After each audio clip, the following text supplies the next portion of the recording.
everyone! In this tutorial I'm going to be going over some of my favorite summertime products and creating a smoking hot look. Stay tuned. I've already primed my face with foundation and concealer, so now I'm going to go in with bronzer, and today I'm going to use the Too Faced Chocolate Gold Bronzer. I'm going to apply this where I would naturally contour.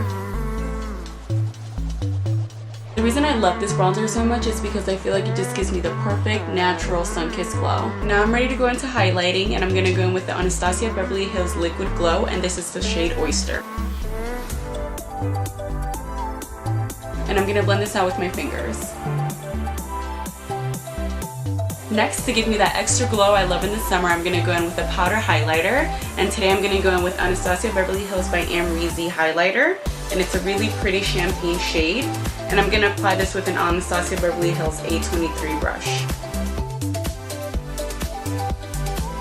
Next, I'm going to go in and start priming my eyes using the Too Faced Shadow Insurance Primer.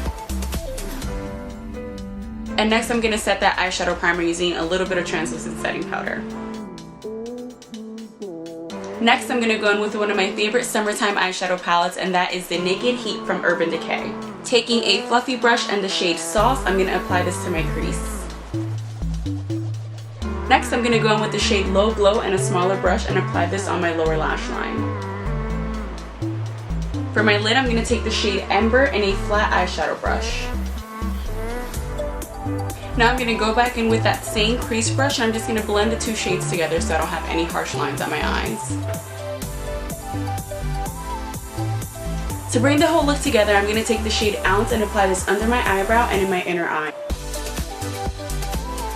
Now that I'm done with my eyes, I'm going to get started on the lips. I'm going to start off by taking the MAC lip liner in the shade Edge to Edge, and it's a really pretty rose color. Next I'm going to go in with a MAC lipstick, and this is the shade Velvet Teddy. And I love a good gloss in the summer, so I'm going to top it off using the Anastasia Beverly Hills Lip Gloss in the shade Kristen. Lastly, I'm going to set the whole look using the MAC Prep and Prime Setting Spray. And there you have it. I hope you enjoyed my smoking hot summertime look makeup tutorial. I'll see you guys next time.